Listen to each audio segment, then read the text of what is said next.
Alô, Baixada Santista, Sem Reação chegando pela sua Santa Cecília TV. Um prazer muito grande em contar com a sua audiência nesta segunda-feira, início de semana, e convidando você desde já a participar do nosso programa. 3224-7017, 3224-2944. Você já pode fazer perguntas aos nossos convidados desta segunda-feira.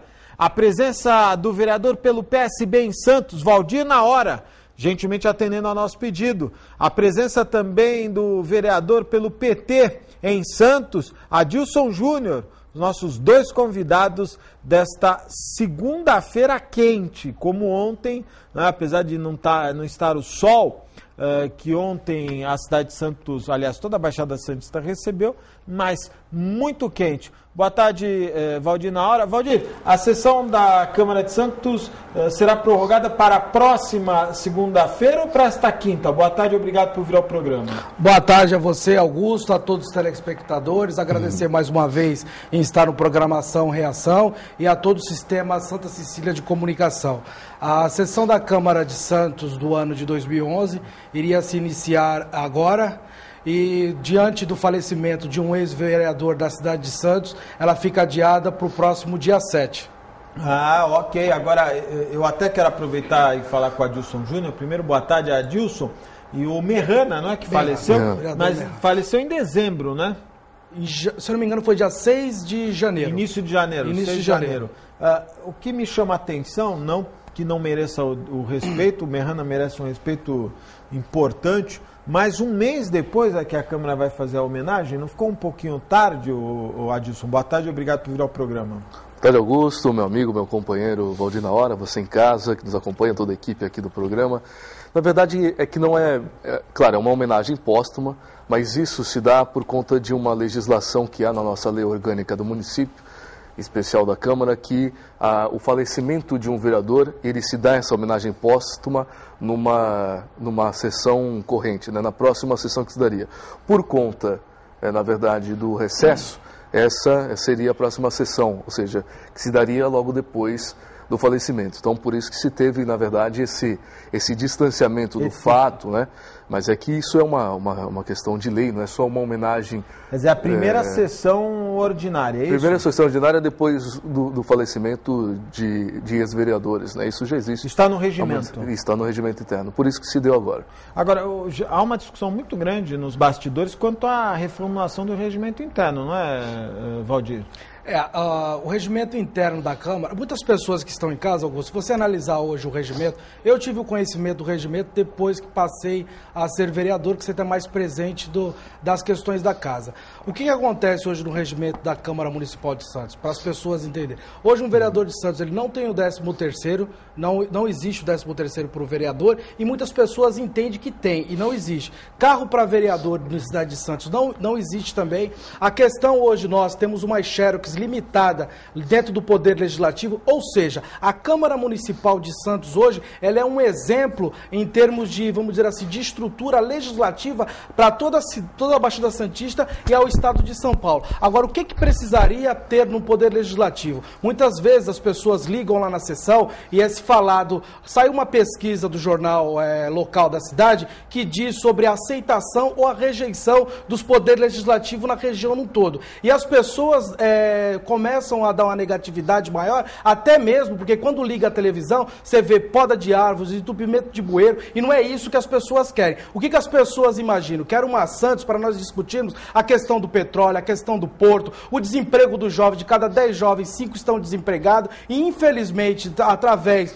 do nosso regimento interno, o legislativo fica impedido de discutir coisas maiores para a nossa cidade. Agora, uma reforma, ela tem que vir, uma reforma para estar presente da população. No exemplo da Tribuna Livre, onde as pessoas vão até o Poder Legislativo dizer o que pensa sobre a sua opinião, para que essa discussão fique mais próximo das pessoas. Para o Poder Legislativo, Augusto, não ficar tão distante, porque dá a sensação que político só aparece na época do voto, que ele vai lá, bate na casa das pessoas, e aonde esteve o político esse tempo todo? Infelizmente, hoje o canal de comunicação que nós temos é a TV Legislativa, e muitas pessoas não têm o acesso e fica esse fator... A Assembleia Legislativa tem isso, a Assembleia tem, e aos sábados, me parece, É transmitido, inclusive, pela TV Assembleia, né?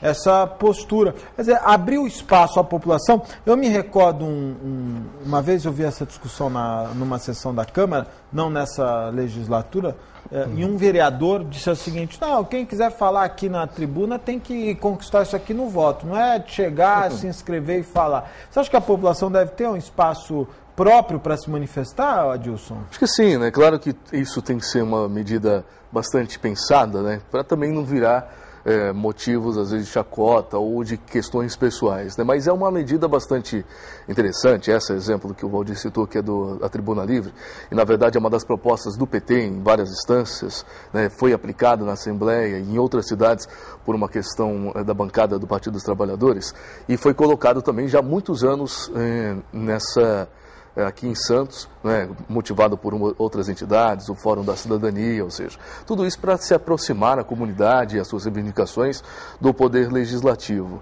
né? Penso que esse ano isso deve virar realidade. A gente teve algumas mudanças de como isso se daria, como seria essa participação através da Tribuna Cidadã, da Tribuna Popular, ou seja, que é mais um instrumento de aproximação das pessoas. Como o Valdir bem disse, a gente tem alguns impedimentos, principalmente às vezes de publicitar os nossos atos, né? Se não for pela TV que transmite as sessões da Câmara, que é bastante limitada, até porque nós usamos o sinal da TV Assembleia e outras que a gente não consegue ainda usufruir, por exemplo, dentro dessa mesma grade, nós teríamos lá a disponibilidade do horário na parte da manhã para ser usado para a Câmara, e isso não é usado por conta até de falta de material humano mesmo. A gente não tem, você imagina aqui no seu programa, por exemplo, quantos profissionais não são envolvidos para a transmissão do seu programa aqui ao vivo. É a mesma coisa que acontece na Câmara, precisaríamos de profissionais para fazer com que isso aconteça, né? E só é melhor ainda porque temos programa como o seu e alguns outros que possibilitam da vinda de parlamentares, não é, para falar das suas atividades, o que vem desenvolvendo junto à comunidade. Tudo isso vai de encontro, como o Valdir disse, a essas questões de avaliação do Poder Legislativo. Porque às vezes, e por muitas vezes, as pessoas até desconhecem qual é o nosso verdadeiro trabalho, qual é o verdadeiro trabalho de um vereador, de um deputado, e é confundido às vezes até, por exemplo, por questões de assistencialismo ou de questões sociais, não é? Quando, na verdade, o vereador ele tem um outro papel, né? E não consegue publicitar isso, não consegue de alguma forma fazer com que as pessoas entendam isso por falta de espaço. Então esse é um grande desafio, e a gente que está na mesa diretora já expus essa minha preocupação, principalmente, até por ser do meio, né? Ou seja, de nós criarmos cada vez mais mecanismos e instrumentos que possamos levar de fato o Poder Legislativo, os seus atos, as suas ações para as pessoas. E tem realmente esse problema, às vezes que a pessoa que vê lá a TV, por conta de um tempo bastante reduzido que o parlamentar tem para expor os seus trabalhos, acaba falando de uma forma bastante rápida, ou seja, que às vezes não é de entendimento das pessoas, e isso causa também essa... Que as indicações. As indicações, ou seja, cada um de nós tem 5 minutos, imagina, para fazer a apresentação de projetos. Tem projetos que às vezes um projeto, porque você tem que ler na íntegra, lógico, você acaba levando todo o tempo. Então isso faz com que você imprima uma velocidade de leitura cada vez maior e que às vezes causa um desconforto para o espectador. Então isso é uma das... Precisa mudar, eu acho que a leitura da indicação é exagerada. Exato, né? E claro que falar das podas de árvore, do bueiro, de certa forma poderia existir um outro meio para nós apresentarmos, mas também é uma das reivindicações das pessoas, né? Você vê que, por exemplo, poda de árvores é uma das maiores reclamações junto à ouvidoria do município e também para cada um de nós vereadores. E nós só temos esse instrumento da Câmara para ir lá e falar, usar deste rico espaço, mas dá resultado quando você cobra da Prefeitura a poda de árvore? A poda de árvore, na verdade, ela tem algumas particularidades, né? Muitas vezes não é que não dá o resultado, mas você sabe que as podas, elas respeitam o período de cada uma das árvores que devem ser podadas. E você tem todo aquele trâmite, ou seja, então não é que você apresenta o requerimento e um dia depois vão lá e alguém podar, porque às vezes tem que respeitar. Claro que muitas vezes isso não é respeitado, né, esse trâmite, período, ou quiçá atendido, né? Porque você vê que Santos ele vive um problema bastante sério, até em questões de árvores que foram plantadas antigamente de forma incorreta, por exemplo, os chapéus de sol, quantas e quantas ruas as pessoas não têm na frente das suas casas aquele chapéu de sol. Na minha rua mesmo eu vivia isso. E a raiz dessa chapéu de sol estoura depois que ela encontra aquela região salobra, ela acaba estourando a calçada quando não entra na casa do munícipe. Essa semana mesmo passada, ali no Jardim Castelo, tive uma outra reclamação da possibilidade de retirada dessa árvore que foi plantada de uma forma errada. Mas isso, ou seja, tem que também atender toda a legislação ambiental, né? Que às vezes não é na velocidade que nós queremos e muito menos os munícipes. E acabamos perdendo aquele tempo precioso apresentando questões como essa, onde deveríamos estar falando de coisas talvez mais importantes para o nosso município, como essas coisas que vêm acontecendo. Ô, Valdir, uma coisa que me chamou a atenção, eu fiquei surpreso porque a Secretaria de Assuntos Portuários firmou um convênio com a CT, aliás, a CODESP firmou um convênio com a CT, intermediado pela CEPORT, meu amigo Sérgio Aquino, e essa intermediação trouxe um convênio onde permite que a Guarda Portuária e a CT possam estar juntos sinalizando, multando, enfim, organizando.